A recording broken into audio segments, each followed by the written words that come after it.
Buenas noches. Acompáñenme, 2 de Corintios, capítulo 13, versículo 5. Es nuestra despedida de la segunda carta de Corintios. Último tema de esta carta, y si Dios quiere el domingo empezamos con Gálatas. Así que, Nueva Versión Internacional dice: examínense para ver si están en la fe, pruébense a sí mismos. ¿No se dan cuenta de que Cristo Jesús está en ustedes? A menos que fracasen en la prueba. El nombre del tema es pruébense a sí mismos. Y según el contexto que hemos estado analizando, tiene una importancia grande, por así decirlo, porque al final, prácticamente al final de la carta, después de que les ha dicho de todo, se han dicho de todo, han tenido toda una historia entre la felicidad con la que Pablo expresa que reaccionaron favorablemente, y luego los regaña y los regaña duramente. Y lo último que vimos, que fue el domingo, en cuanto al aguijón en la carne, vimos que Pablo presentaba su defensa contra los falsos apóstoles y mencionaba precisamente el aguijón en la carne como una marca distintiva en cuanto a la autenticidad de él como apóstol de Jesús. Y concluimos que todos debiésemos pedirle un aguijón en la carne a Dios siempre que sea necesario, ¿verdad? Si no es necesario, no le andes pidiendo eso. Pero si realmente tenemos un problema, como en el caso de Pablo, para que no me exaltara a sí mismo, que no se exaltara a sí mismo Pablo por las revelaciones que Dios le había dado, Dios le manda un mensajero de Satanás que lo abofetee, de manera que lo mantenga en control. Y hablamos sobre la perseverancia de los santos, ¿verdad? La perseverancia de los santos significa que un santo, alguien que ha sido elegido por Dios, que es santo, del griego agios, apartado del mundo, siempre lo vas a ver que persevera, pero no necesariamente porque él así lo desea, sino porque Dios lo va a hacer perseverar. Entonces el aguijón, los naufragios, los azotes, las cárceles, las persecuciones que sufrió Pablo, las usa como evidencia de que Dios tiene control de su vida y Dios mantiene a Pablo humilde. De manera que cuando es débil, fuerte es, dice Pablo. Cuando en las debilidades que no las controlamos nosotros, cuando nos vienen situaciones que nos debilitan desde el punto de vista secular, es cuando podemos estar seguros de que somos fuertes porque el poder de Dios está trabajando en nosotros. Entonces, después de que presente su defensa, vamos a entrar en el contexto para poder llegar a esta parte de probarnos a nosotros mismos. Leamos 2 de Corintios 12, 11 al 13. Dice: me he portado como un insensato, pero ustedes me han obligado a ello. Ustedes debían haberme elogiado, pues de ningún modo soy inferior a los superapóstoles, aunque yo no soy nada. Las marcas distintivas de un apóstol, tales como señales, prodigios y milagros, se dieron constantemente entre ustedes. ¿En qué fueron ustedes inferiores a las demás iglesias? Pues solo en que yo mismo nunca les fui una carga. Perdónenme si los ofendo. Entonces Pablo aclara que no hubiese sido necesario que él se defendiera y que hablara como un insensato, como decía él mismo, si los corintios hubieran hecho lo correcto. Si no hubiesen creído a los falsos apóstoles, Pablo no hubiera tenido necesidad de decir todo lo que dijo. Y aclara que la única diferencia entre los de Corinto y otras iglesias es que Pablo no aceptó dinero ni ayuda de parte de ellos. Y eso parece ser, como lo vimos el domingo, que era una acusación en contra de Pablo, como si Pablo los menospreciara por no aceptar la ayuda de ellos. Como si Pablo los considerara menos porque no les aceptó su dinero, como si su dinero estuviera sucio, ¿verdad? Pero luego dice el versículo 14 al 15, miren que por tercera vez estoy listo para visitarlos y no les seré una carga, pues no me interesa lo que ustedes tienen, sino lo que ustedes son. Pausa. ¿Cómo quisiera que muchos cristianos leyeran esto? Sobre todo algunos predicadores.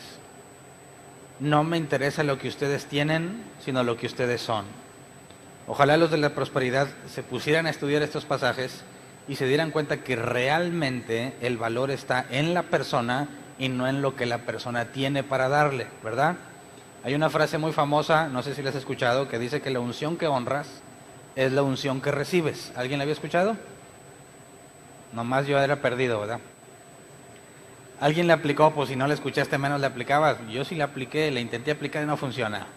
Pero significaba que si tú tenías la visita de un hombre superior, como un apóstol, como un profeta, y tú lo bendecías por ser profeta, dice que Jesús dice que cualquiera que le dé un vaso de agua a un profeta por ser profeta, bendición de profeta recibirá.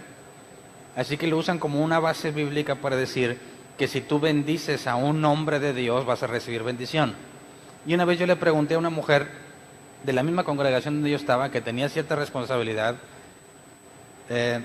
una vez le comenté porque dijo ella, mira, hablando en las redes sociales con un incrédulo, bueno, no hablando, chateando, en el muro de alguien, no me acuerdo de quién era el muro, pero decía, mira, cuando tú tienes un dinero ahí guardado, no lo malgastes dándoselo a los pobres, dáselo a un apóstol y te va a ir mejor, porque el pobre no tiene nada con qué agradecerte y no tiene unción. De manera que si tú le das a ese pobre, la unción de pobre vas a recibir. ¿Y qué clase de unción es esa? Mejor se la doy a un apóstol para recibir unción de apóstol. Y vemos como en aquellos tiempos ellos enseñaban que si un apóstol viene, no desaproveches la oportunidad de bendecirlo para que puedas recibir bendición de apóstol, que en alguna forma pensaban que un apóstol es más bendecido que los demás, ¿verdad? Aquí lo que dice Pablo es, a pesar de que me acusan de que no acepté dinero de ustedes, la próxima vez que vaya no lo voy a aceptar como quiera, porque no busco lo que ustedes tienen, sino lo que ustedes son. Y luego dice, después de todo, no son los hijos los que deben ahorrar para los padres, sino los padres para los hijos. Y a mí también me lo enseñaron al revés, decían que tú tenías que honrar a tus padres, ¿no? Y la honra al padre tiene que ver con dinero. A mí me enseñaron erróneamente que la honra se traduce en dar dinero a alguien. Entonces venía algún padre espiritual, aunque no fuera tu padre espiritual, pero era considerado padre espiritual de todos porque daba la cobertura en la iglesia. Entonces tenías que honrarle con dinero. Pero una vez yo le pregunté al pastor de en aquel entonces, dije, pero pues aquí dice que es al revés, ¿no? ¿Cuándo el apóstol nos va a traer de lo que ahorró? Porque aquí dice que no son los hijos los que deben ahorrar para los padres, sino los padres para los hijos. Dije, entonces, si la idea es ser bíblicos, yo esperaría que algún día llegue el apóstol y le diga, bueno, les voy a repartir a todos lo que estuve ahorrando desde el año pasado que no los vi. ¿Por qué no hacen eso? Pero sí esperan que cuando venga, pues tú estés listo para honrarlo. De manera que vemos que ciertos pasajes los aplican y ciertos pasajes no.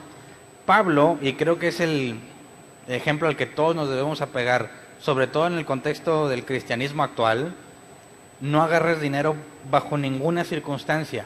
Obviamente no tiene nada de malo, ¿verdad? La Biblia dice que aquel que le trabaja a Dios en el Evangelio tiene derecho a vivir del Evangelio. Pero Pablo dice, aunque es mi derecho, prefiero no ser tropiezo ni carga.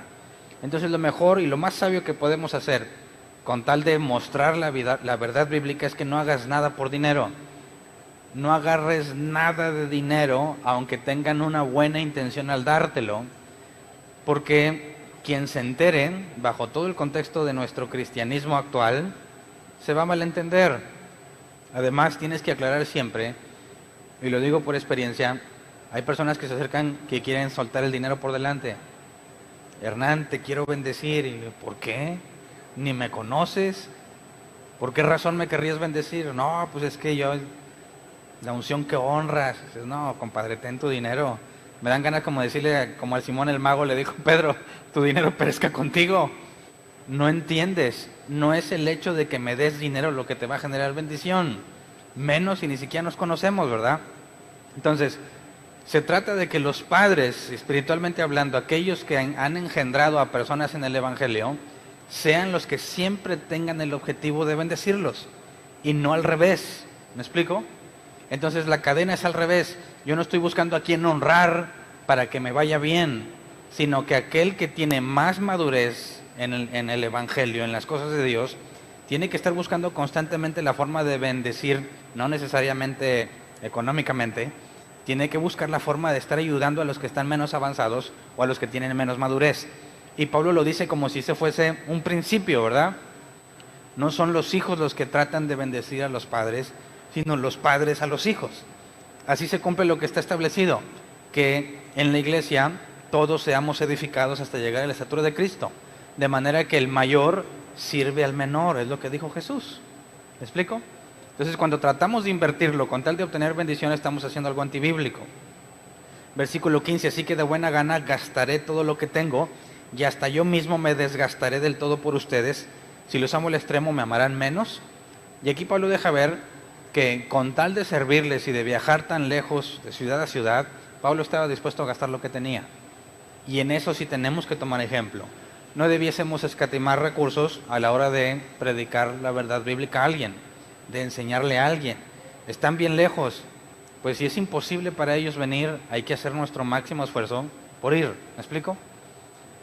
Nos debemos desgastar en todo lo posible con tal de ser de bendición. Pero la regla es que el mayor sirve al menor, ¿verdad? Luego, vamos al versículo 20 al 21, 2 de Corintios 12. Pablo les dice que los va a visitar otra vez y que muy probablemente no va a ser agradable esta visita. Dice, en realidad, me temo que cuando vaya a verlos no los encuentre como quisiera, ni ustedes me encuentren a mí como quisieran.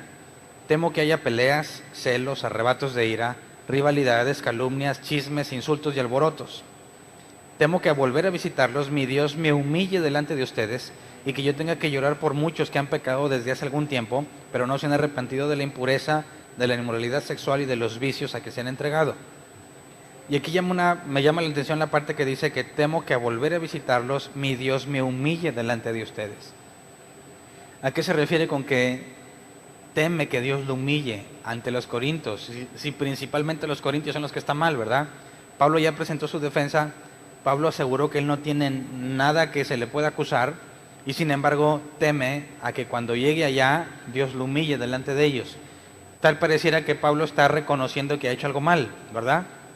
Pero sería contradictorio. Si Pablo piensa que Dios lo va a humillar después de defender que él no tiene nada que se le pueda acusar, pues, entonces Pablo está loco, ¿verdad? Escribe en su carta diciendo que él es inocente y luego él mismo se echa de cabeza diciendo que a lo mejor pues Dios lo humilla. Entonces necesitamos entender por qué razón podría ser humillado Pablo. Y tenemos dos interpretaciones, o yo he encontrado, hay muchas, ¿verdad? Pero estas dos son las que más me llaman la atención, porque desde mi perspectiva son congruentes, las dos serían congruentes con lo que estamos leyendo en la segunda carta a los Corintios. La primera interpretación es que Pablo se ha identificado como padre espiritual de ellos, lo vimos desde la primera carta a los Corintios. Entonces, ¿por qué razón un padre podría ser humillado al grado de que pueda ser avergonzado a causa de sus hijos? Y una interpretación es que, ¿qué piensas tú? O los que tienen hijos me van a entender perfectamente. ¿Cómo te sientes cuando uno de tus hijos hace un berrinche o algo impropio delante de personas que te conocen? Y por más que quieres calmar al niño, no se calma y se pone como loco aprovechando que está rodeado de gente.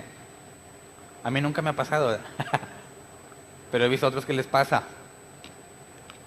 ¿Te avergüenza que tu hijo se comporte como un malcriado? ¿De quién habla mal? ¿De tu hijo o de ti? Obviamente del papá, ¿verdad? Ahora que si está treintón el hijo y es malcriado, es otra cosa. Yo hablo de niños pequeños. Se comporta como un malcriado, hace su berrinche. Ya vas a ver, en la casa nos vamos a arreglar, nada le importa. Es algo vergonzoso y dicen, bueno, si Pablo ya dijo, me temo que esta vez que los visiten no me van a encontrar como yo quiero y yo no los voy a encontrar como ustedes quieren. Seguramente están en pleitos, envidias, inmoralidad. Así que la humillación, que Dios lo humille, sería como que ellos están haciendo algo indebido delante de Dios. Y él, en la actitud de un padre espiritual, al ver a sus hijos tan mal criados, sería avergonzado. Es una teoría que tiene sentido, pero no mucho respaldo bíblico, ¿verdad? Pero la otra, que es la que más me convence, es que si vamos a 2 de Corintios 11:2, Pablo dijo, el celo que siento por ustedes proviene de Dios, pues los tengo prometidos a un solo esposo que es Cristo, para presentárselos como una virgen pura. De manera que Pablo dice, ustedes son la novia de Cristo, y él entiende que su trabajo es presentarlos como una virgen pura. Entiéndase, no las que hacen milagros, ¿verdad? Sino las muchachas que se guardaban en el matrimonio, en el aspecto sexual, para un solo hombre. Si en el contexto de los judíos y de ese tiempo, si una mujer al momento de casarse se demostraba, aunque no queda muy claro el método, pero se demostraba que no era virgen, moría a pedradas. Entonces el objetivo de Pablo, dice, es presentarlos a los de Corintio como una novia sin tacha, y el esposo es Jesús. Entonces imagínate que cuando vaya con los corintios, dice, voy a encontrar todo lo contrario. En eso consistiría la humillación de Pablo, que en lugar de presentar a una iglesia como una virgen pura, se va a encontrar con muchas acciones y obras que es todo lo contrario a lo que Pablo está buscando. Entonces, cuando Pablo dice, me temo que Dios me humille, es al ver semejante evidencia de la iglesia, él se consideraría en cierta forma como fracasado en cuanto a su responsabilidad de tener una iglesia sin contaminación. Y hay varias ocasiones que hemos leído donde Pablo reconoce que fue débil y que se comportó quizás de una forma, como dice aquí, indulgente, es una palabra que vamos a analizar ahorita, con los corintios, porque no aceptó ayuda, se comportó con ellos con temor y temblor, fue débil entre ellos, y dice quizás debía haber sido fuerte. Entonces yo creo que bíblicamente podría ser una conclusión válida que Pablo piensa que se va a sentir humillado ante Dios al ver la actitud de los corintios, que es tan contraria a lo que debiera de ser. Y luego leamos 2 Corintios 13 del 1 al 3, porque en esta parte se pone estricto. Dice, esta será la tercera vez que los visito. Todo asunto se resolverá mediante el testimonio de 2 o 3 testigos. Cuando estuve con ustedes por segunda vez les advertí, y ahora que estoy ausente se los repito. Cuando vuelva a verlos, no seré indulgente con los que antes pecaron, ni con ningún otro. Ya que están exigiendo una prueba de que Cristo habla por medio de mí, Él no se muestra débil en su trato con ustedes, sino que ejerce su poder entre ustedes. Entonces, cuando habla de 2 o 3 testigos, implica que ya va a buscar justicia y se va a indagar a profundidad para encontrar los responsables de la falsa doctrina que está entre los corintios. Y el hecho de los 2 o 3 testigos, sabemos que desde Mateo 18 Jesús dijo, cuando alguien peca contra ti, repréndele, ¿verdad? Y si no, busca testigos. Y por la ley de Moisés, Dios estipuló que 2 o 3, no se podía condenar a muerte a nadie si no fuera por 2 o más testigos. Entonces, cuando Pablo habla de que todo se resolverá por medio de 2 o 3 testigos, habla de la gravedad del asunto, que no era condenarlos a muerte, ¿verdad? En el Nuevo Testamento la pena máxima es la expulsión de la iglesia.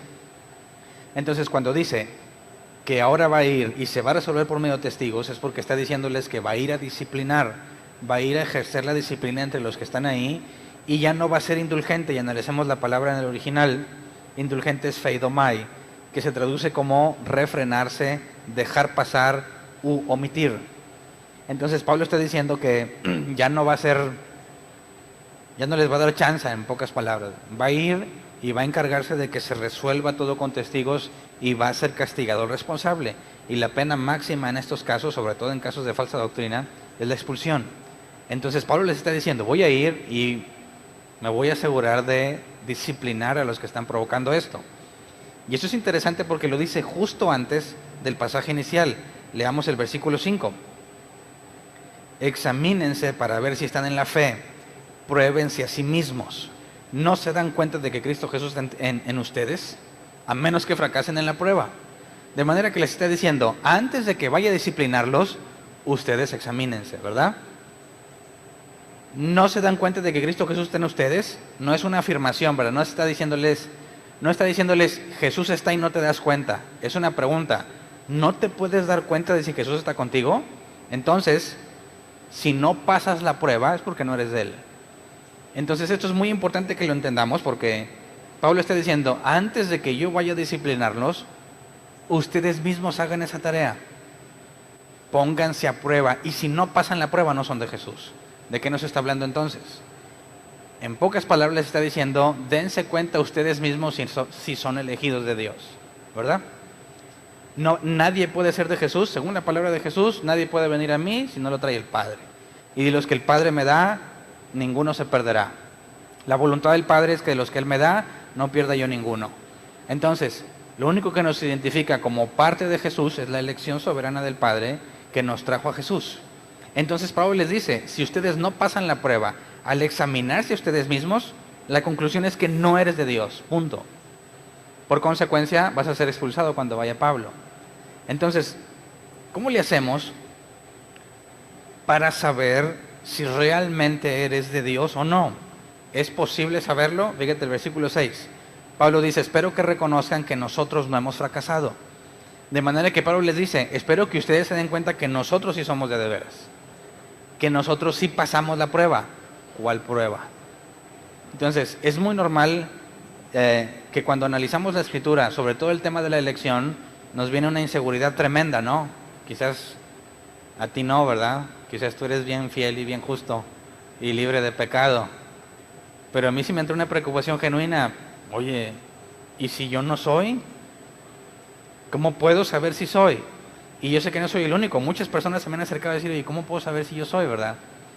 Entonces, Pablo dice que él espera que se den cuenta los de Corintio que él sí es. Así que debe de haber una forma en la que tú puedes saber y en la que puedes saber si otros son de Dios o no. Así que la Escritura no nos está hablando de que tengamos una duda por el resto de nuestras vidas en cuanto a saber si realmente somos de Dios o no. Porque tenemos el pasaje de Mateo 7 y ahorita lo leemos con detalle. En aquel día me dirán, Señor, Señor, en tu nombre eché fuera demonios, tal, tal, tal. Apartaos de mí, nunca los conocí. Y era gente que estaba segurísima de que eran de Dios. Y se llevaron la gran sorpresa el día en que se encontraron con Jesús. Entonces, ¿qué tan seguro te sientes? ¿Tan seguro como ellos o no tanto? La Biblia nos enseñará que debemos de tener inseguridad en cuanto a la salvación o debemos estar plenamente seguros. Leamos 1 Tesalonicenses 1, 2 al 5. Pablo, hablando de la iglesia de Tesalónica, dice, siempre damos gracias a Dios por todos ustedes cuando los mencionamos en nuestras oraciones. Los recordamos constantemente delante de nuestro Dios y Padre a causa de la obra realizada por su fe, el trabajo motivado por su amor y la constancia sostenida por su esperanza en nuestro Señor Jesucristo. Fíjate el versículo 4. Hermanos amados de Dios, sabemos que Él los ha escogido. De manera que Pablo le está diciendo a los de Tesalónica, yo sé que Dios los eligió.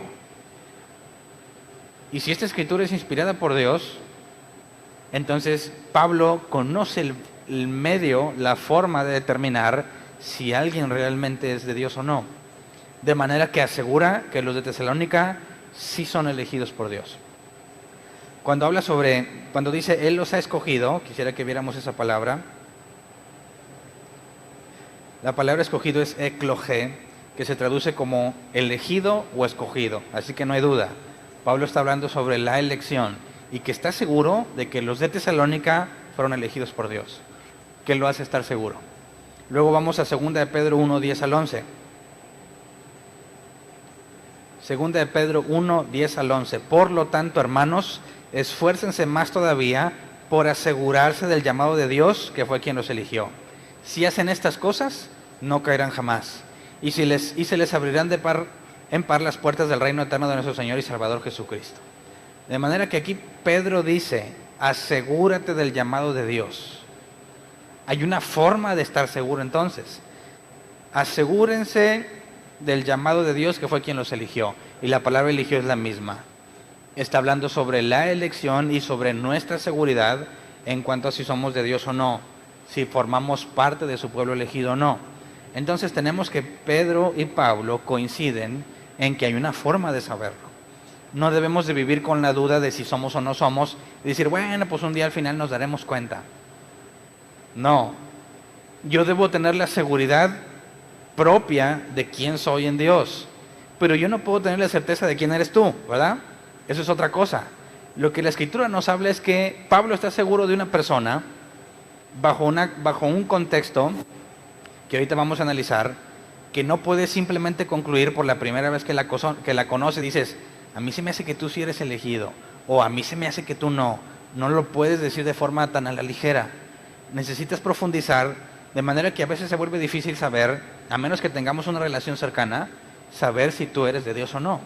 Pero dentro de una congregación cristiana, de una iglesia bíblica, no debe de haber duda entre los miembros de la iglesia de quiénes somos.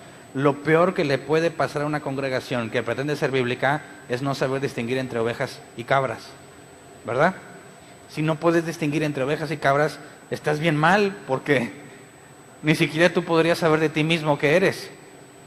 Entonces, aunque es un tema complejo el de la elección y ya lo hemos analizado a profundidad, pocas veces hemos hablado sobre la seguridad de la elección. Entonces, quisiera que nos enfocáramos, dado que la Biblia nos dice, por medio de Pablo y por medio de Pedro, que Pablo está seguro de la elección de alguien y que Pedro dice que te asegures del llamado, entonces tenemos una responsabilidad. Nosotros tenemos que estar seguros de la elección de parte de Dios para con nosotros.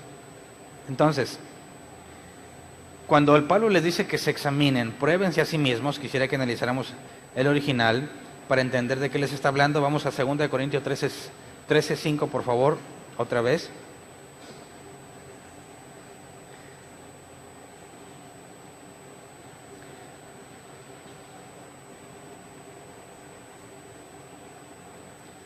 Examínense para ver si están en la fe, pruébense a sí mismos.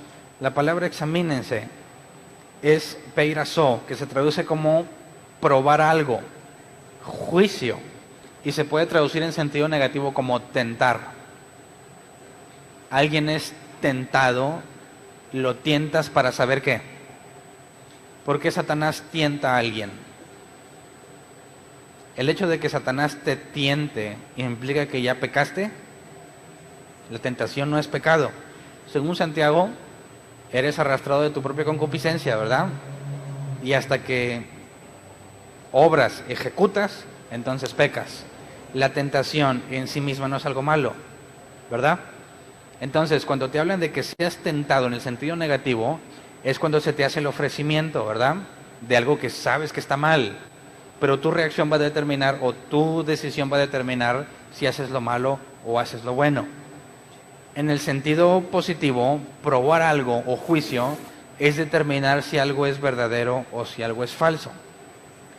Y luego cuando eso es examínense, y luego cuando dice pruébense, es el griego dokimazo, que se traduce como aprobar. Y viene de dokimos, que es algo que es genuino porque pasa las pruebas necesarias. Entonces, traducción Hernán Valdés, que es una traducción posible según el original. Pónganse a prueba para ver si están en la fe, vean ustedes mismos si son genuinos, porque pasan las pruebas necesarias. Eso es lo que estaría diciendo aquí en otras palabras. Ponte a prueba a ti mismo para ver si eres genuino. Tú mismo debes determinar si eres auténtico o no. No te puedes engañar a ti mismo. ¿Me explico? Tú puedes decidir negar la realidad, pero tú debes y siempre vas a saber la realidad. De otra manera, habría personas inocentes en el mundo. No sé si me explico. ¿Alguien puede pecar inconscientemente? Les pregunta. ¿Puedes pecar inconscientemente? Hablo de los creyentes, no de los no creyentes. Hablo de los creyentes, aquellos que tienen el Espíritu Santo. ¿Puedes pecar inconscientemente? No. Si pecas inconscientemente, estás negando la Escritura, ¿verdad? Entonces, alguien que está consciente de su pecado puede tratar de convencerse a sí mismo de que no es un pecador. Y yo he conocido muchas personas creyentes que aseguran que ellos no son pecadores. ¿Cómo llegaron a semejante conclusión si al decir que no son pecadores ya están pecando, verdad? Hay una negación a la realidad y te puedes vivir negando la realidad, pero no eres inocente en cuanto a tu pecado. Entonces, cuando Pablo te dice, o le dice a los corintios, cosa que también podemos aplicar a nosotros mismos, ponte a prueba, necesitamos los criterios para probarnos. Necesitamos saber cuáles son las pruebas necesarias que si las pasamos nos acreditan como genuinos. Y si nosotros tenemos esa evidencia interna constante, no que te examines una vez al año, sino que todos los días te pongas a prueba a ti mismo, según Pedro, no caerás jamás. Obviamente no está hablando de que vas a alcanzar la perfección. Habla de la santidad y de que nunca caerás de la gracia, como aquellos iluminados, como Judas, que se acercaron, quizás vieron algún tipo de cambio superficial en su persona y después caen para nunca levantarse. Entonces, quisiera que, obviamente por tiempo no puedo profundizar mucho, pero creo que hay una lista de pruebas que serían más que suficientes, aunque hay muchas más. una lista de pruebas que nosotros podemos tratar de evaluar en nosotros mismos para determinar qué tan genuino eres. Entonces, Pablo, para todos aquellos que participan de la mesa del Señor, que ya tenemos un buen tiempo que no la hacemos, hay que planear una, dice 1 Corintios 11:28. Pablo dice, porque ya ves que cuando los que estuvieron en la última mesa del Señor tocamos este tema y casi siempre los tocamos cuando hablamos sobre cómo se evalúa si alguien es digno de participar en la mesa del Señor, ¿no? Y hemos visto cómo históricamente ha habido muchos métodos.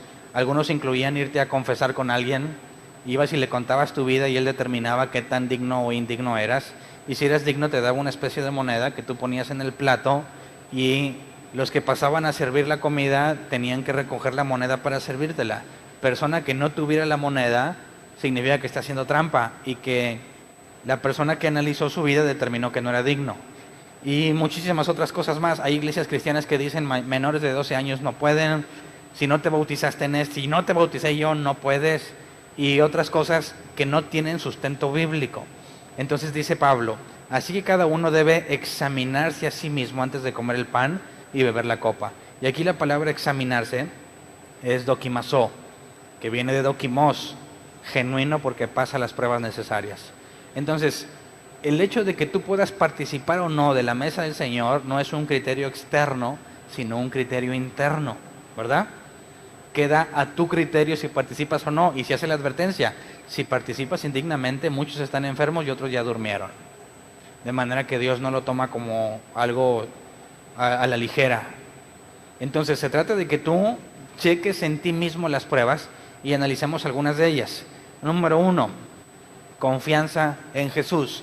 Vamos a Hebreos 3:6. Dice, Cristo en cambio es fiel como hijo al frente de la casa de Dios, y esa casa somos nosotros, con tal de que mantengamos nuestra confianza y la esperanza que nos orgullece. Quisiera que leyéramos la traducción lenguaje actual, que lo pone en palabras más simples. Dice, pero Cristo, que es el Hijo de Dios, es obediente y ayuda a este pueblo de Dios que somos nosotros. Y nosotros somos parte de ese pueblo si seguimos creyendo firmemente y con alegría en la salvación que recibiremos. De manera que aquí se dice que tú tienes que confiar en Dios para ser considerado, particularmente en Jesús, para ser considerado parte del pueblo. Cualquier persona que no confíe en Jesús para salvación no es de Dios, así de simple. ¿Me explico?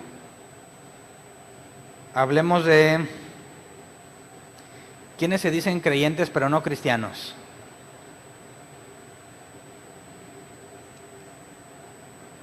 ¿Qué religión no confía en Jesús como Salvador? Digamos que entre todas las religiones del mundo hay tres principales, ¿no? Cristianismo, judaísmo y el islamismo. Y los tres aseguran que sirven al mismo Dios, ¿verdad? Según esto, ¿cuál de los tres pasa esta prueba? ¿Qué dice el Islam acerca de Jesús? Hablan bien de Jesús, pero dicen, ¿sabes qué? Nada más que fingieron su muerte, no se murió. Hicieron como que lo atravesaron, pero no lo atravesaron. Hizo como que estaba muerto, pero no estaba muerto. Hizo como que resucitó, pero nunca se murió. Y ellos confían más en, ¿cómo se llama el de ellos? Mahoma. Alá es el nombre que le dan a Dios. Entonces, la confianza de ellos está puesta en otra persona que no es Jesús. Los judíos, ¿qué opinan los judíos de Jesús? No quieren saber nada de Jesús, le llaman el colgado. No quieren saber nada del colgado. ¿Pasa la prueba? Tampoco. Oye, dice, pues sí, pues estás leyendo un libro de cristianismo, ¿verdad? Va a decir que los cristianos están bien, y los judíos dicen que los judíos están bien, y los del Islam dicen que ellos son los correctos. El punto es que no tenemos tiempo ahorita, pero si analizas las escrituras, tendrías que llegar a la conclusión en cuanto al Corán, si realmente fue escrito por Dios o no, en cuanto a nuestros amigos judíos que no son bíblicos sino talmudistas. Ellos se guían más por la interpretación de sus sabios que por la propia escritura, y aseguran que tú no puedes entender la escritura si no has leído a los sabios. De manera que ellos degradan un poco la escritura para poder exaltar a sus sabios, de manera que son indispensables para poder hacer lo que la Escritura dice. Pero solo el cristianismo, el bíblico, dice solo Escritura. ¿Me explico? Entonces, si el judío fuese solo Escritura, tendría problemas para negar a Jesús. Si el Corán fuese solo Escritura, solamente el Corán, después hablaremos más a detalle del Corán en algún curso, pero el Corán dice que el libro de los cristianos es verdadero y que lo que se dice ahí es cierto. Y eso invalida el Corán, porque el Corán dice que la crucifixión fue una farsa. Pero el libro, lo que le llamamos nosotros el Nuevo Testamento, que el Corán dice que es genuino, habla de la resurrección como un hecho real. Así que el Corán a sí mismo se descalifica, ¿verdad? Si dice que el libro de los cristianos es verdadero, pero que Jesús no fue crucificado, tienes una contradicción grave. ¿Eh? ¿Un recadito?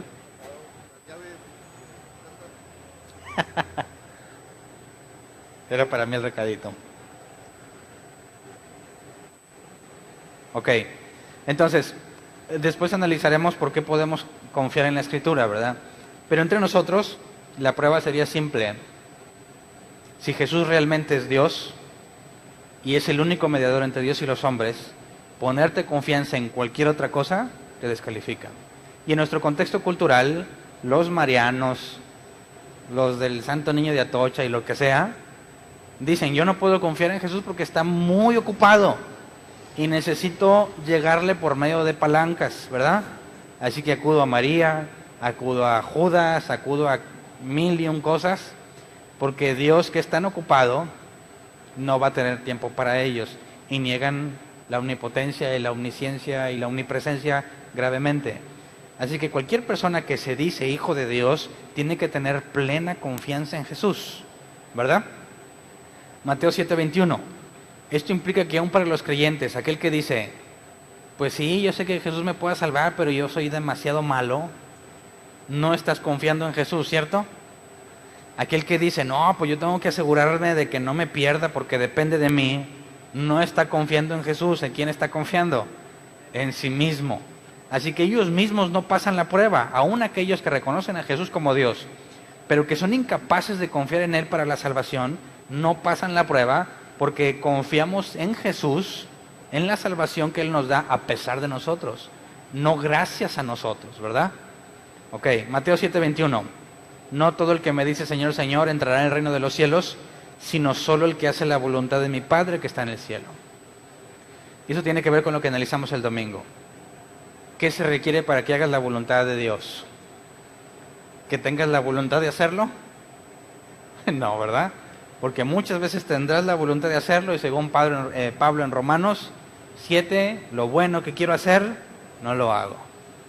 Lo malo que no quiero hacer, termino haciéndolo. Así que, ¿qué se requiere para que hagas la voluntad de Dios? Que Dios te controle. Y el aguijón en la carne, los naufragios, los azotes, las cárceles, Pablo lo usa como evidencia. Es Dios quien asegura que yo siga con Él. Si por Pablo fuera, sería un presumido, ¿verdad? Porque analizamos el domingo que para que no se vuelva presumido, según la NBI, le manda un mensajero de Satanás que lo abofetee. Así que si se le dejaras al criterio de Pablo, Pablo sería bien presumido. Pero Dios se encarga de que Pablo haga su voluntad poniendo las circunstancias para mantenerlo humilde. Así cuando hablamos de que aquel que hace la voluntad no habla de un hombre perfecto, de una mujer perfecta que nunca se equivoca, sino aquel que es forzado, no obligado, sino que hay algo más fuerte que yo dentro de mí que termina convenciéndome de maneras muy sutiles de hacer lo que Dios quiere. Así que no es de que, a ver, yo quiero hacer la voluntad de Dios y la hago. No, ni tampoco es, yo soy perfecto, pues no, porque nadie cumpliría con este criterio. Habla sobre la influencia que Dios tiene sobre los suyos para que terminen haciendo lo que Él quiere. ¿Me explico? Y en eso radica nuestra confianza. Si eso fuese falso, estamos todos perdidos, ¿verdad?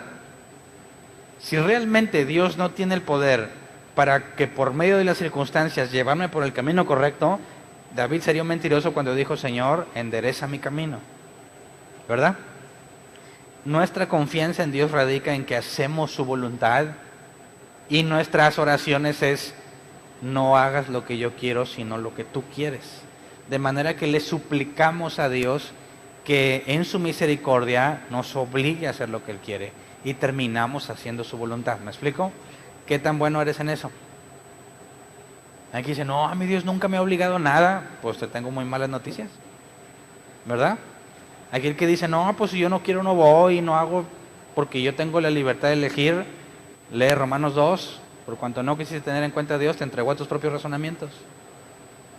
Es lo peor que te puede pasar. Aquel que dice, pues mira, la verdad, así como que santo, santo, santo. No, porque si por mí fuera, yo ya sería ateo. Pero Dios me ha permitido tales cosas en mi vida y me ha humillado de tal manera que no tengo más que vivir agradecido. Y eso es una prueba que todo creyente genuino debe tener. Reconocer que Él hace la voluntad, como Pablo dice, ya no vivo yo, mas vive Cristo en mí. Hebreos 12:14. Otra característica que va muy de la mano con hacer la voluntad: busquen la paz con todos y la santidad, sin la cual nadie verá al Señor. Santidad, agio, ser apartado para Dios, apartado del mundo. Entonces, si una persona asegura que es hijo de Dios, pero vive como el mundo, está engañado, no pasa la prueba. Lo bueno es que la santidad es gradual, ¿verdad? No se te exige que ya seas completamente apartado del mundo, sino que gradualmente la obra que Dios hace en ti sea cada vez manifiesta de mayor forma y que pueda haber una clara diferencia entre ti y cualquier otra persona que no cree en Dios. De manera que tiene que saltar a la vista. La santidad no pasa desapercibida. La santidad no se puede ocultar. Vas a quedar en evidencia si eres santo, ¿verdad? Desde el momento en que hablas. ¿Por qué detectaron o se imaginaban que Pedro pertenecía a los discípulos de Jesús? Por la forma en la que hablaba. ¿Y cómo hizo Pedro para convencerlos de que no era? Empezó a maldecir, ¿verdad? ¿Puede haber creyentes maldicientes? Es una contradicción. Si tú eres bien maldiciente, pasas la prueba. Bueno, espérame, es que tengo una semana de cristiano y no me sé otras palabras, ¿verdad? Quiero decirle, disculpe usted, buen señor, y no me sé esas palabras. Tengo que decirle, güey. Y dices, bueno, pues tienes que desintoxicar tu mente, ¿verdad? Pasar por un proceso, agarrar el diccionario, leer libros, para que te llenes de nuevas palabras y puedas aplicarlas en lugar de las palabras que sabes. Pero si tienes años en el Evangelio y sigues siendo un maldiciente, dices, ay, si no, o sea, por favor, no me hables de que necesitas vocabulario. Si hubieras leído la Biblia en esos 2 años, ya no hablarías esas cosas. ¿Me explico? Ya no es falta de vocabulario, es que no hay santidad en ti, ¿verdad? 1 Juan 3:3, todo el que tiene esa esperanza en Cristo se purifica a sí mismo, así como Él es puro. El empeño que tienes en parecerte cada vez más a Jesús es otra evidencia, a favor o en contra. ¿Qué tanto te esfuerzas en ser mejor? ¿Qué tanto te esfuerzas en ser diferente, no en ser mejor que los del mundo? En ser más parecido a lo que la Biblia enseña y que por consecuencia eres diferente a los demás. El objetivo no es yo ser bien diferente, el objetivo es parecerme cada vez más a Jesús. Entonces yo pongo énfasis en purificarme a mí mismo. ¿Me explico? Las personas que se ponen a leer la Biblia, ¿por qué la leen? ¿Eso te purifica o no? De la abundancia del corazón habla la boca. Y el corazón es cardia, mente, hombre interior. ¿Qué abunda dentro de ti? De eso vas a hablar. ¿Cómo vas a ser purificado de lo de afuera si estás contaminado con lo mismo de ellos? No hay nada externo que contamine al hombre, sino lo que sale de ti. Cuando tú lees la Escritura constantemente, ¿qué estás haciendo? Estás creando ideas, conceptos, pensamientos que te hacen ver las cosas de una manera completamente distinta como el mundo las ve. Lo que es valioso para Dios se vuelve valioso para ti. Y lo que es valioso para el mundo se vuelve sin valor para ti. Inconscientemente. No es algo que te propongas. Desde hoy en adelante lo que es valioso para Dios va a ser valioso para mí. No se puede. Tú no puedes decidir qué es valioso simplemente. Tienes que poder ver el verdadero valor de eso para poder apreciarlo. Y si no es por medio de la Escritura, nunca lo vas a hacer. Entonces, cuando te purificas a ti mismo, tú ve hacia adentro. ¿Qué tanto te purificas a ti mismo? ¿O vives nomás ahí se va? No puedes engañarte, no puedes mentirte a ti mismo. Tú sabes que tanto buscas purificarte. 1 Juan 3:6, todo el que permanece en él no practica el pecado. Todo el que practica el pecado no lo ha visto ni lo ha conocido. Fíjate que aquí no dice que todo el que peca no lo ha visto. No, es todo el que practica el pecado. Y la práctica del pecado, puedo poner un ejemplo del deporte. ¿Practicas deporte? Sí, hace como un año salí a correr. Eso no es practicar deporte, ¿verdad? Practicar deporte es que constantemente y regularmente estás haciendo deporte, de manera que es una práctica. Que vayas un mes sí y un mes no, eso no es practicar deporte. Entonces cuando te dicen, oye, ¿tú practicas el pecado?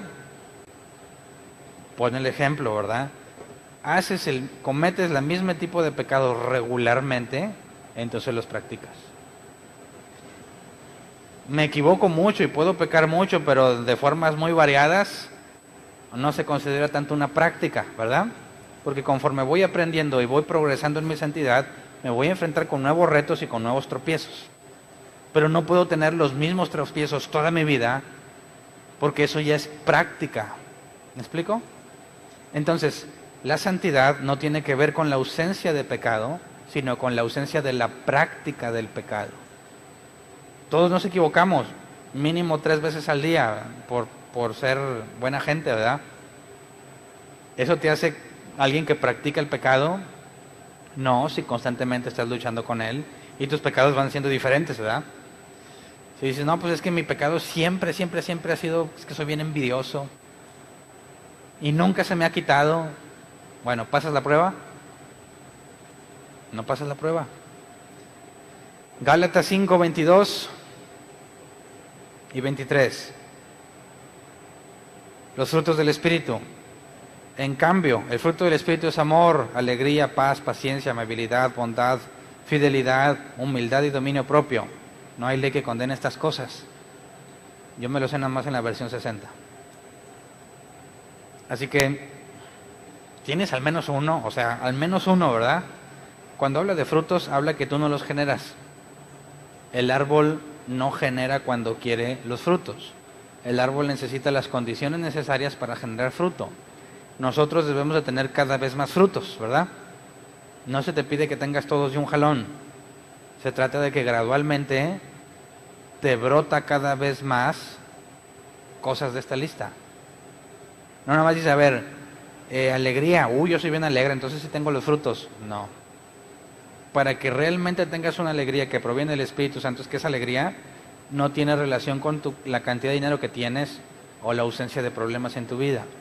Si realmente conoces a Dios y tienes el Espíritu Santo, vas a poder experimentar alegría aunque te está yendo bien mal. Y un ejemplo es cuando los discípulos están encarcelados y están cantando, ¿no? Pablo y... ¿quién era el otro? No me acuerdo quién era el otro. ¿Silas? Están cantando alabanzas y están en la peor de las situaciones. ¿Cómo que ya están alegres? Eso es un fruto del Espíritu, ¿verdad? No es de que, no, yo voy a estar alegre y voy a ser fuerte. Eso no es estar alegre, ¿verdad que no? Eso es tratar de estar alegre, pero no estás. No te engañes. No, yo voy a ser fuerte. Eso no es ser fuerte, ¿verdad? Quieres ser fuerte, pero no eres. Los frutos del Espíritu es algo que está en ti y no buscabas tenerlo. Simplemente está. Por ejemplo, se puede ser humilde por decisión o a partir de hoy voy a ser bien humilde. ¿Se puede? ¿O la humildad proviene de la vida y de las experiencias, las cosas que te topas, las cosas que sufres y cambia tu manera de pensar y aunque no buscabas ser humilde, terminas siendo una persona con humildad, de manera que no fue tu decisión, sino que Dios permitió ciertas cosas en tu vida donde tuviste que ser humilde. Yo no les conté que yo era muy dado a bailar rap, ¿verdad? No me lo creen, ¿verdad? Pero ya a mis 30 años, no es cierto. Estaba en la prepa. No, sí, en la prepa. Y yo estaba yo me sentía un rapero profesional. Y como todos me decían que bailaba bien chido, me la creí. Y a donde iba, oye, ¿qué tal si bailamos? Entonces, otra vez Hernán, ya. Hasta que un día en casa de mis abuelos, Llegó un muchachito de los United States y dijo, no, que aquí me dijeron que tú sabes bailar. Mi fama es conocida por todos, ¿verdad? Te reto. Y dije, puerquillo. No, me puso una arrastrada enfrente de mis familiares y los familiares de él, que desde ese momento dejé de ser rapero. Y dejé de tratar de demostrar y se me cayó toda la idea que yo tenía porque me humillaron públicamente y un muchachito, ¿verdad? Así que aprendí humildad, no por voluntad. Me hicieron humilde. Y el fruto del Espíritu proviene de las cosas que Dios permite en tu vida, que de repente te das cuenta que ya no tiene ningún sentido gloriarte a ti mismo porque te diste cuenta que no eres nada. ¿Me explico? Y por consecuencia, el fruto de la humildad está en ti, pero tú no luchaste por tenerlo, ni te decidiste a tenerlo, simplemente brotó por medio de las cosas que Dios permitió. El amor, entiendes, el ágape, por convicción, yo decido amarte, no me forzo, sino que decido hacerlo porque es lo que Dios haría por mí. La paciencia, tú puedes forzarte por ser paciente, no se puede. Voy a ser bien paciente contigo, no eres entonces, ¿verdad? No se puede fingir. Entonces, cuando tú buscas los frutos del Espíritu en tu vida, al menos uno que sea genuino, que brotó sin que tú lo buscaras, lo encuentras, hay buenas noticias. Tienes 20 años en el Evangelio y tienes nomás uno, te tengo malas noticias, ¿verdad? ¿Qué has hecho todo ese tiempo? ¿Cómo es que has crecido en santidad? No has crecido en santidad, tienes problemas. Primera de Juan 3:14. Nosotros sabemos que hemos pasado de la muerte a la vida porque amamos a nuestros hermanos. El que no ama permanece en la muerte. Y aquí estaba muy clara para los llaneros solitarios principalmente, cristianos que dicen, pues mira, yo tengo una relación con Dios que es muy personal y es muy bonita y muy hermosa, yo no necesito ir a la iglesia. La persona que dice, yo voy a la iglesia, escucho y me voy rápido porque no me interesa convivir con los demás, no pasa esta prueba, ¿verdad? La persona que asiste a la iglesia tiene que tener el deseo interno de relacionarse con los miembros de la iglesia, quien llaman hermanos en Cristo, porque es la novia de Cristo, ¿verdad? Es aquello por lo que Dios vino en carne, que es Jesús, y entregó su vida por la iglesia. Si tú amas a Jesús, no puedes no amar a la iglesia. Es una contradicción. Entonces el que viene pero no convive, no le importa y se mantiene ajeno, no pasa esta prueba, no puede ser. Tienes que experimentar dentro de ti un deseo de ayudar, porque así es como la iglesia funciona.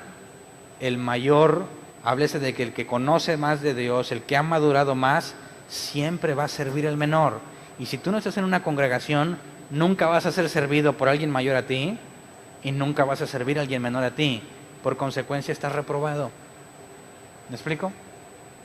El amor a los hermanos es una prueba que todo genuino cristiano debe tener. Mateo 5:16, hagan brillar su luz delante de todos, para que ellos puedan ver las buenas obras de ustedes y alaben al Padre que está en el cielo. Y esto no habla de los hermanos, sino de los de afuera. La influencia positiva del creyente hacia el no creyente, ¿verdad? Hago brillar la luz que ha puesto en mí, y la luz es Cristo, ¿verdad? Si yo hago lo que la Biblia dice, tengo los frutos del Espíritu, amo a los hermanos, inconscientemente hay algo que sale de mí, que el incrédulo ve y ve las buenas obras y terminan alabando a Dios. Cuando un cristiano no ejerce una influencia positiva hacia los de afuera, tiene un problema, ¿verdad? Porque si no tiene nada de luz, entonces hay oscuridad. Todo genuino creyente no puede vivir en conflicto con los no creyentes.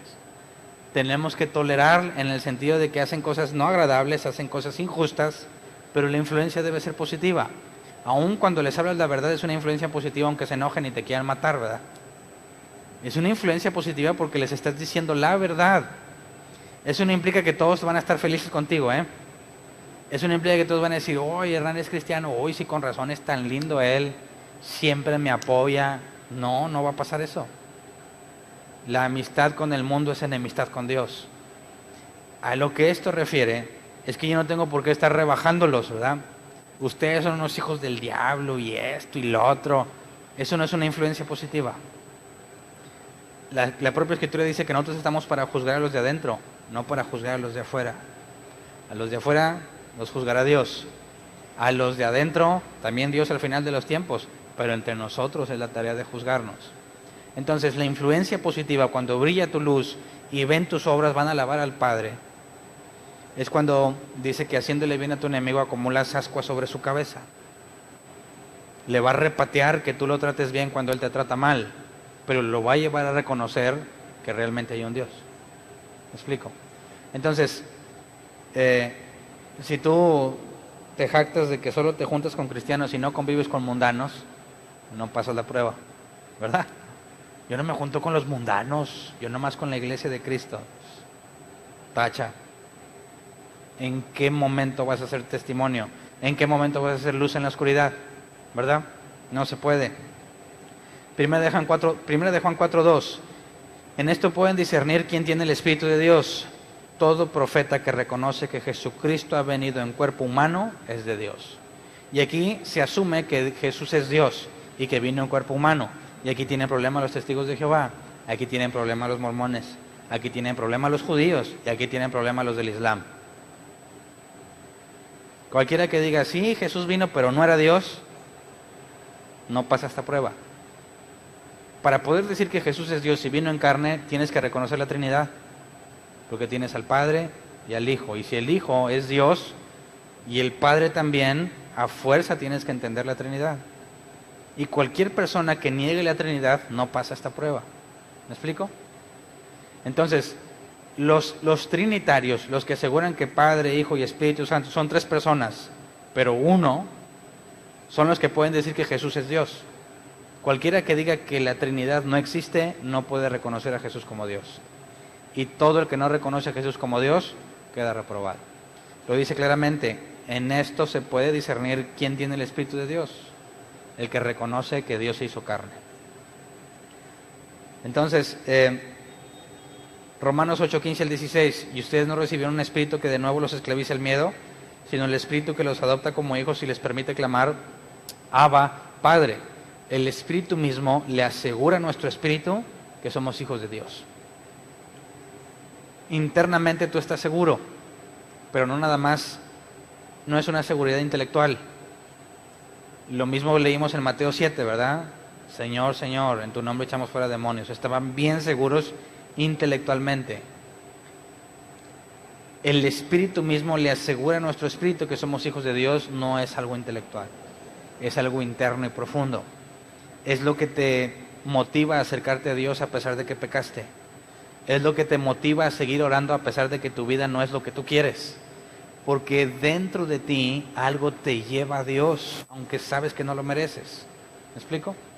Aquel que dice, no hombre, yo ya pequé mucho, yo ya estoy fuera de esto, no tiene el testimonio dentro de sí mismo de que Él es de Dios.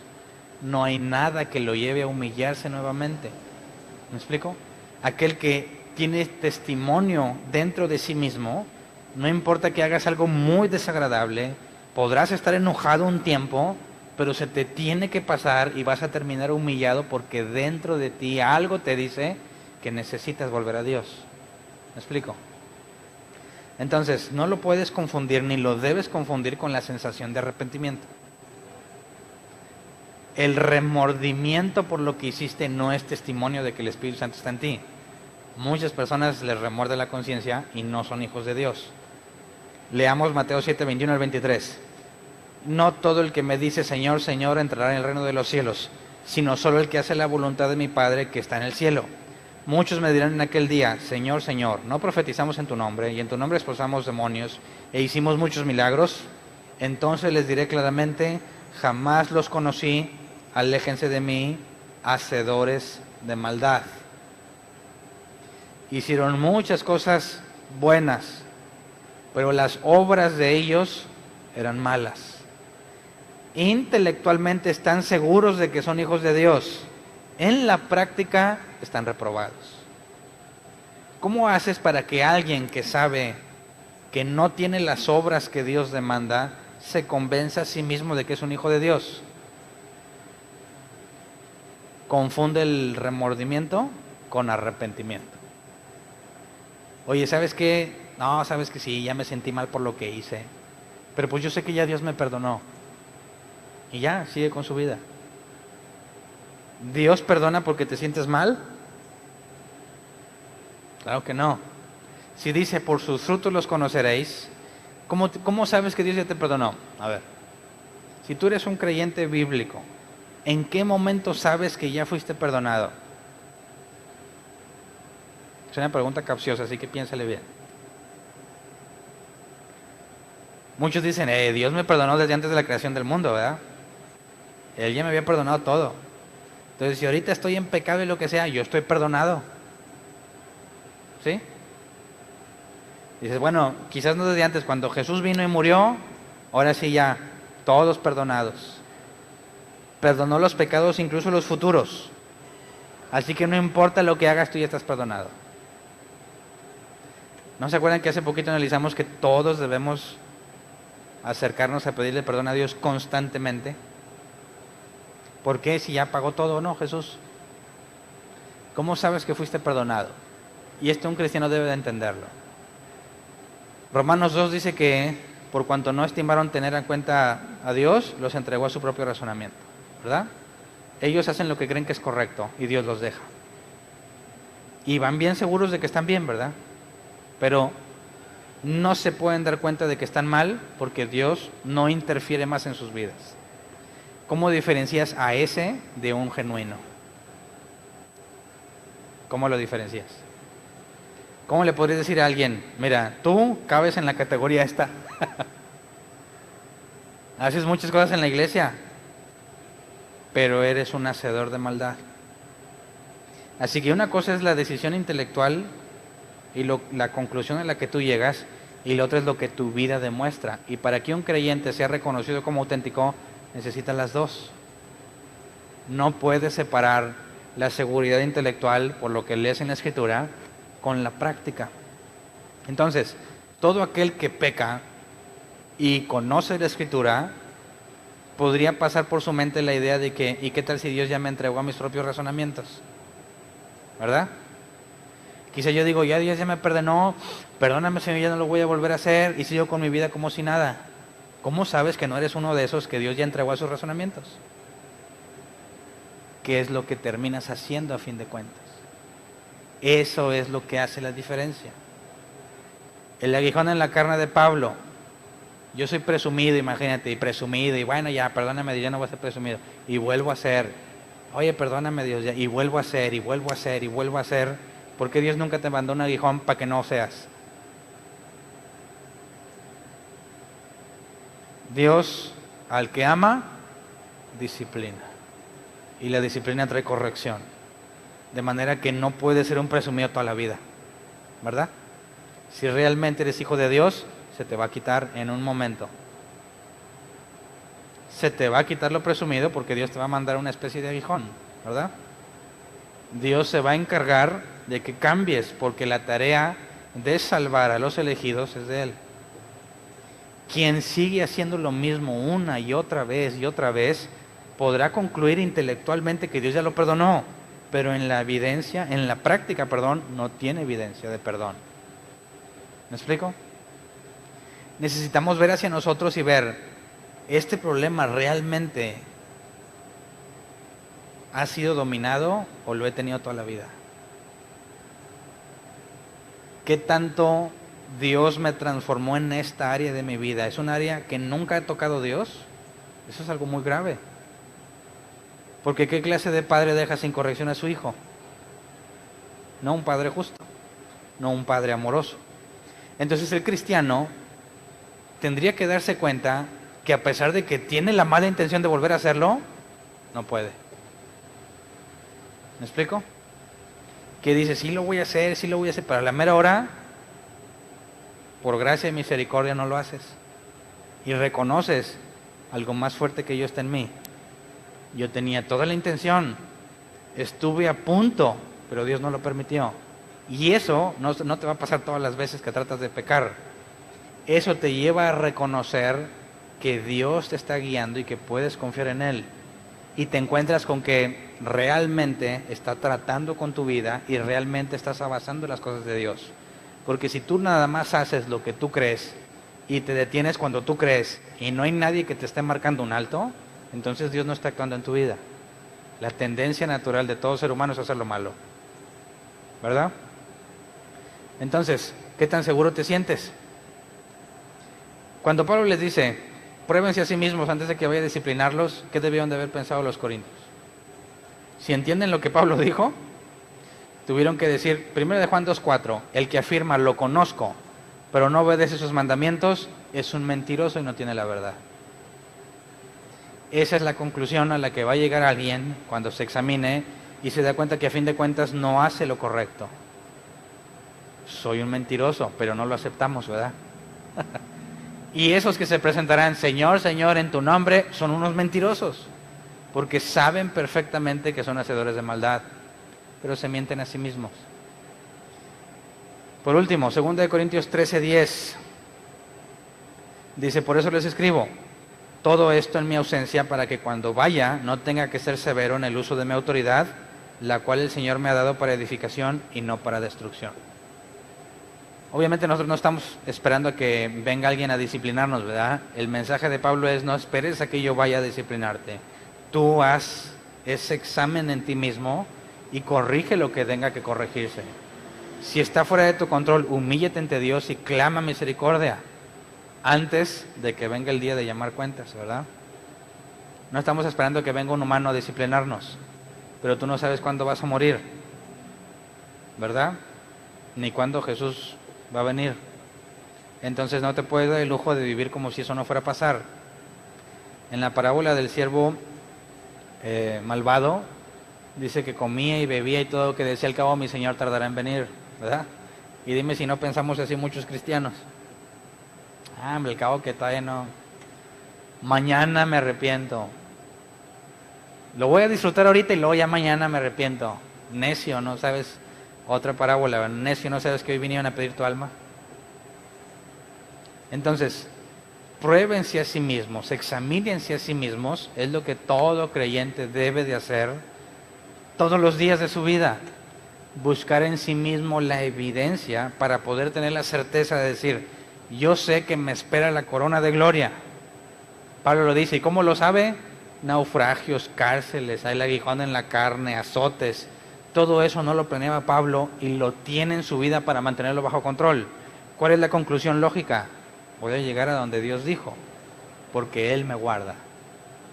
Y en eso radica la seguridad de la salvación. No que eres un muy buen cristiano, sino que sabes perfectamente lo malo que eres y reconoces la influencia de Dios en tu vida, de manera que si perseveras es porque Él lo ha hecho en ti. Y entonces puedes estar seguro, no para vanagloria, no para decir es que yo leo la Biblia, tú no. Es que yo leo el griego y tú no. Es que yo he hecho fuera demonios. Ese es el criterio incorrecto. El criterio correcto es la humillación. Qué tan humilde en el sentido de qué tan humillado has sido por Dios. Mientras más te ha humillado, más certeza debes de tener, ¿verdad? Mientras más dificultades has pasado en las que aprendiste de Dios, mayor certeza de tu salvación debes de tener. Pero Pedro dice, esfuérzate por asegurarte. También es gradual. Poco a poco, conforme conocemos a Dios y estudiamos las Escrituras y vemos nuestra propia vida, nuestra seguridad debe de crecer. ¿Me explico? Hasta que lleguemos al caso de Pablo, me espera la corona de gloria. Enfrentaban la muerte con plena certeza de que iban con Dios. No me importa morirme, para mí morirme es ganancia. Eso no lo puede decir alguien que duda de su salvación, ¿verdad? Va a decir, no, yo no me quiero morir, todavía no, Señor, ahora sí me voy a portar bien. Eso no es tener la seguridad de la salvación. Quien está seguro va a decir, si hoy me voy a morir, así sea, me beneficia, porque me espera la corona. ¿Me explico? Entonces examinémonos a nosotros mismos. ¿Cada cuándo te examinas? ¿Cada que pecas? ¿Y si no pecas, no te examinas? Si dices, no, yo nomás me examino cuando peco, pues ya estás pecando porque no te das cuenta de todos los errores que estás cometiendo. ¿Por qué la Escritura dice orad sin cesar? ¿Significa que me voy a encerrar en mi cuarto constantemente y no voy a salir por estar orando? No. Orad sin cesar es intercambiar deseos con Dios. Constantemente tenemos que estar diciendo, Dios, esto es lo que yo quiero. Yo quiero hacer esto, pero no quiero hacer lo que yo quiero, sino lo que tú quieres. Y es una plática que sostenemos o debemos de sostener en todo momento de nuestra vida, porque siempre estamos tomando decisiones. Siempre estamos en busca de lo que queremos. Y la idea es decir, Señor, si esto no es tuyo, quítamelo. No me dejes seguir tras ello. Haz tu voluntad y no la mía. Y si realmente vivimos por la vida tratando de hacerlo mejor, nunca dejarías de orar. Nunca dejarías de decirle a Dios que no te deje hacer lo que tú consideras mejor. Entonces, aquel que no pone de antemano a lo que Dios quiere, o pone primero lo que Dios quiere antes de lo que Él quiere, jamás se examina a sí mismo, porque piensa que está bien. Piensa que lo que Él quiere es lo que Dios quiere. Cuando nos damos cuenta de nuestra maldad, nuestra condición pecadora, no vamos a vivir en paz sin estar cuestionándonos si estoy permaneciendo en la gracia, ¿verdad? Entonces vamos a ponernos de pie. Los corintios eran personas muy necias, ¿verdad? Hacían cosas malas muy evidentes. Podríamos decir que nosotros quizás no somos tan inmorales como ellos en lo público, pero en la esencia humana somos exactamente igual a los corintios, ¿verdad?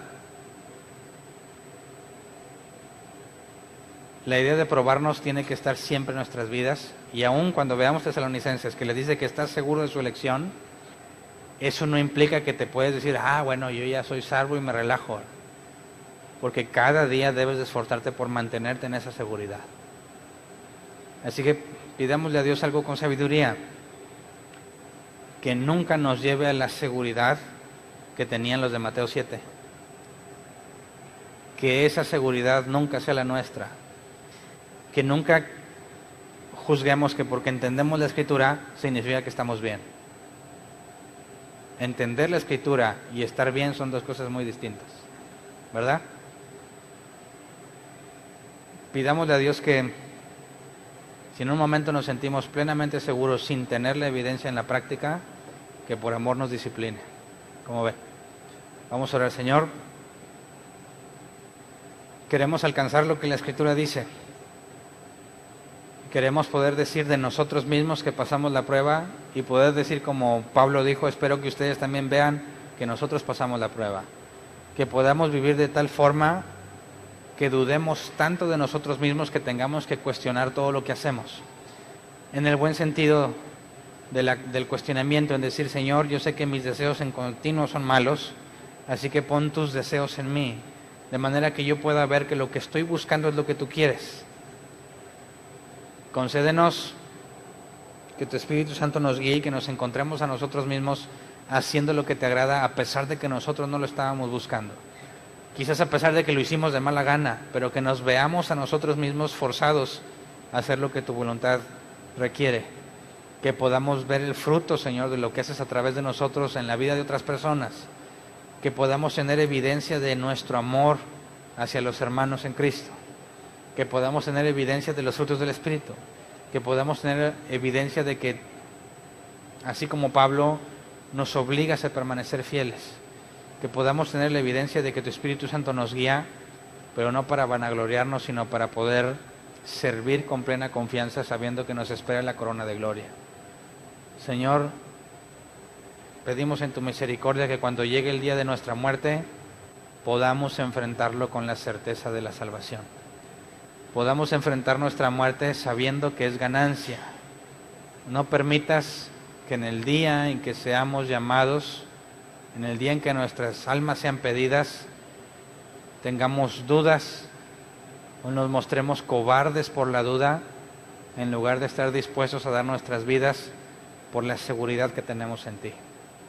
Concédenos la misericordia de permanecer fieles aún en el último instante de nuestras vidas, sin negarte, plenamente conscientes de que podemos confiar en ti para la salvación.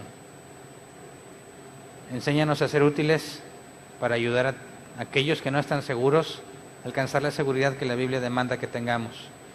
Que nunca dejemos de esforzarnos por sentirnos seguros y que podamos reforzar a otros en su búsqueda para poder demostrar que es posible tener certeza en la confianza que hemos puesto en ti, Señor. Así que, para que tu nombre sea exaltado, en todo lo que hagamos te pedimos que podamos tener certeza de la salvación que nos has prometido. A ti sea la gloria y la honra por siempre, Señor. Gracias. Amén. Pueden sentarse. ¿Alguien tiene una pregunta? ¿Quién pasa la prueba y quién no? ¿Una pregunta?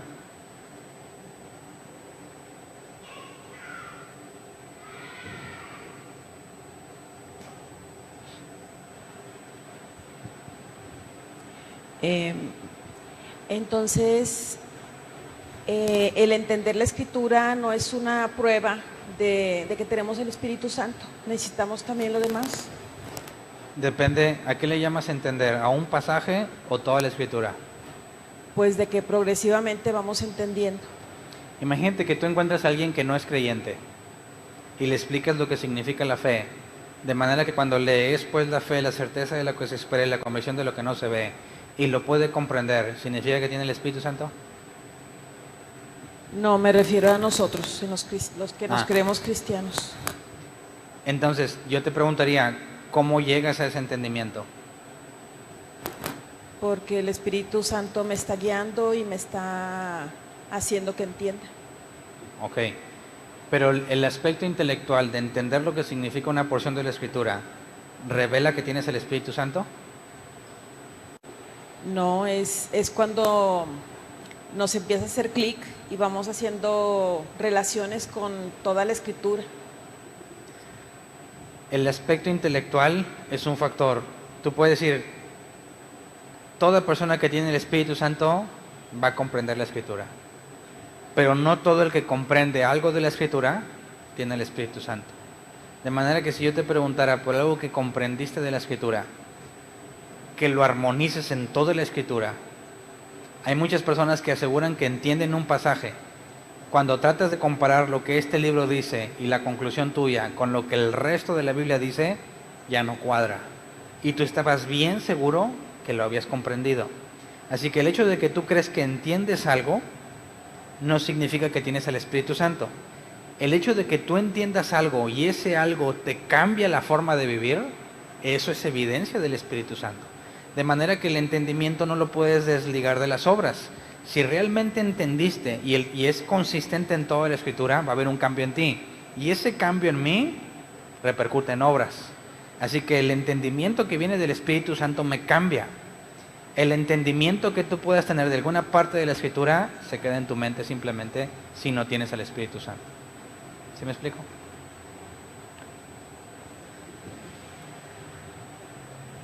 Hablaba sobre los frutos del Espíritu Santo que deben de nacer y que hay cristianos que duran muchos años y no hay un fruto. Ajá. O hay solamente uno. ¿Qué pasa si uno de esas personas que duró 30 años en el Evangelio al último comprende y empieza entonces a nacer en los frutos de él? Empieza a aprender y empieza el Espíritu Santo a manifestarse en él.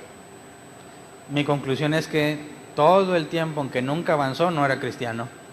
Cuando empieza a hacerlo a pesar de que sea viejo, ¿qué pasa?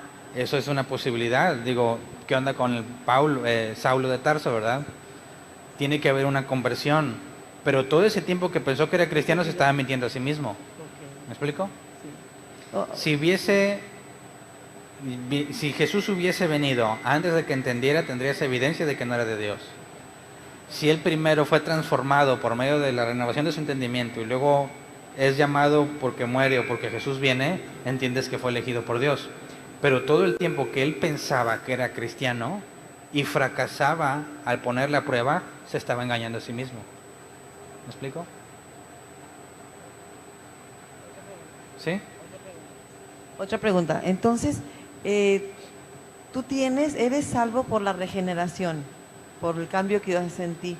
Eres salvo por fe. Por fe, sí, claro que sí. Él te da la certeza. Implica la regeneración, pero no es que yo sea salvo por la regeneración. No. Bueno, yo un bautizado con el Espíritu Santo genuinamente tiene que mostrar frutos. Claro. Tiene que ser a fuerza frutos. Claro. No todos, pero una parte de ellos. Aunque la persona no quiera. Porque es una nueva criatura y hace por naturaleza cosas que antes no hacía. ¿Me explico? ¿Y si no hay La fruto? ley de nuestra mente lucha con nuestro cuerpo, de manera que ese conflicto tiene que desembocar en que algunas veces caes al pecado, pero la mayoría de las veces no. Así que te encuentras haciendo lo que Dios quiere, no porque tú lo buscabas, sino porque dentro de ti eres movido a hacer lo correcto. Bueno, pero por ejemplo, eso lo puedo ver en mí porque yo sé lo que era antes, pero en personas que no conocemos y hablan en lenguas Por eso y yo que los decía al ves tú principio, igualitos. no puedes asegurar, sin conocer a una persona a grado de ver su vida y sus obras, no puedes determinar ni decir como Pablo dijo, tú eres elegido. ¿Me explico? ¿Alguien más?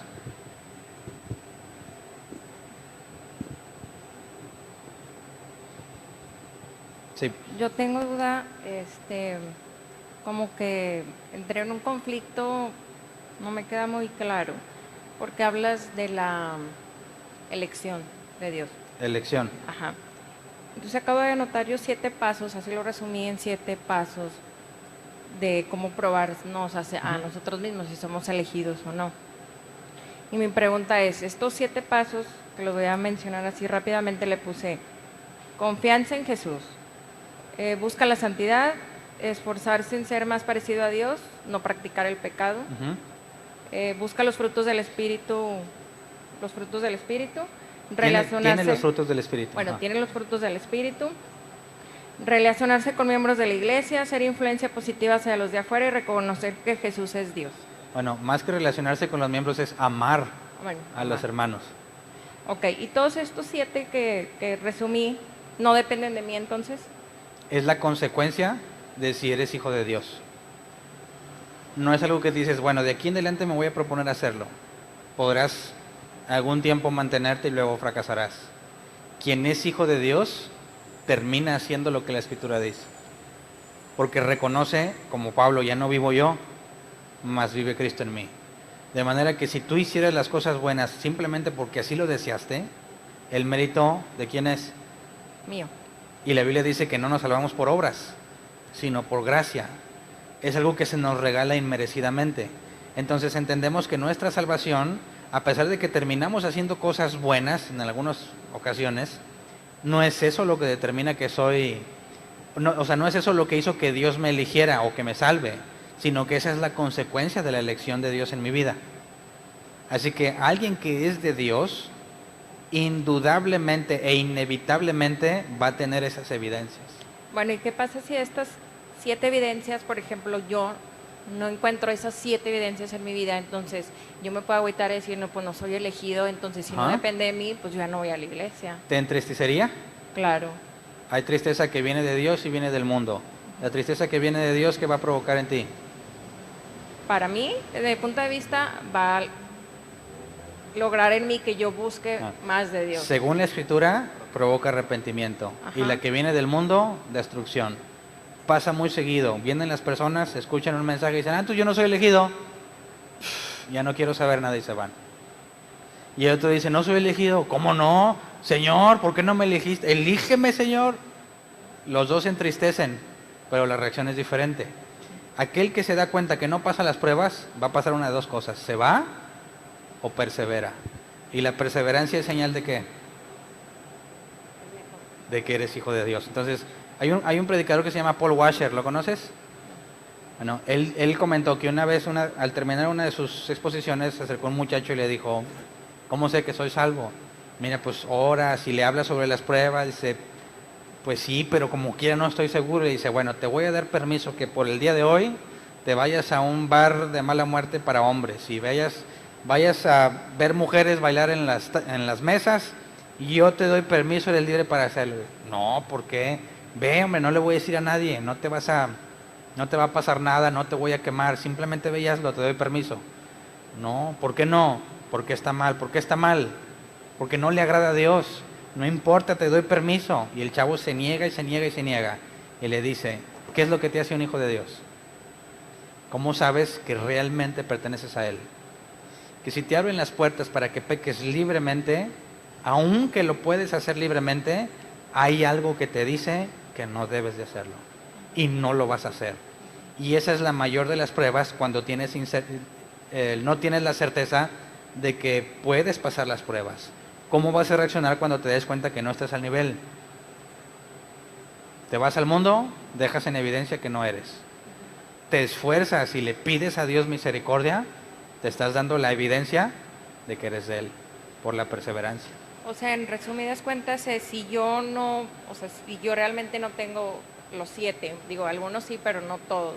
Pero si yo me esfuerzo y sigo, en algún momento dado puedo saber que soy elegida porque ya llegué a esta... Sí, pero te vas a dar cuenta que tu esfuerzo no era con tal de cumplirlo, sino en pedir misericordia a Dios. Y te van a venir problemas, circunstancias, dificultades que te van a transformar. Y llegará el momento en que digas, ya no soy la misma persona. No porque me lo propuse, sino porque Él me cambió. Y es ahí donde el creyente genuino tiene que ser humilde, a pesar de que sabe que está haciendo la voluntad de Dios. Pero y vuelvo a lo mismo, entonces depende de Dios. O sea, en un momento dado pueden pasar 1 año, 2 años, 1 semana, pero no va a depender de mí, sino de Dios cuando Él quiera transformar completamente mi vida. La evidencia nunca puede ser generada por un ser humano. La evidencia es el Espíritu Santo en ese humano. De manera que si una persona que no tiene el Espíritu Santo se esfuerza por hacerlo, va a fracasar rotundamente. Quien tiene el Espíritu Santo lo va a lograr. Yo pongo todo, por eso dice, se purifica a sí mismo. Yo me acerco a Dios, me lleno de su palabra, busco hacer lo que es correcto hasta donde puedo, y Dios hace lo demás. ¿Me explico? De manera que no puedes tener a un cristiano que hace las cosas bien y al mismo tiempo es arrogante. Porque sabe que lo bueno que hace no es gracias a él, sino a la misericordia de Dios. ¿Sí me explico? Gracias. ¿Alguien más tiene una pregunta?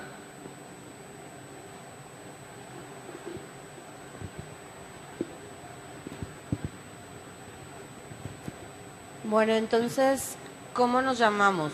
¿Creyentes? ¿Cristianos? Porque pues bueno, todo el mundo ya ahora es cristiano, ¿no? O ya es moda ser cristiano. Sabemos que ser cristiano pues es un seguidor de Jesucristo y tenemos que dar evidencia de eso. Pero, o sea, tú ahorita decías, ¿no? Somos genuinos creyentes y también damos evidencia. Entonces, ¿cómo es correcto o podemos usar las dos cosas? Porque pues, al fin de cuentas las dos las usamos. Es que cuando decimos cristianos hablas en un término muy genérico, ¿verdad? Por así decir, incluyes a la doctrina católica, incluyes a la doctrina cristiana evangélica, incluyes a otras cosas que no necesariamente son bíblicas. Entonces, a veces, aunque no estaría mal que dijeras cristiano, yo a veces evito decirlo, porque cualquiera que dice, pues yo soy cristiano, entonces yo estoy bien, y es algo incorrecto. A veces hablo de los creyentes para sacarte del contexto del cristianismo y no darle la pauta que alguien piensa, a ver, ¿tú eres cristiano? Sí, pues yo soy cristiano porque voy a la iglesia cristiana y hago esto y lo otro, entonces está hablando de mí, ¿verdad? Pero estrictamente la palabra cristiano no tendría ningún conflicto con la escritura si lo entendiéramos como es en realidad. ¿Alguien más? Nada más. Ok.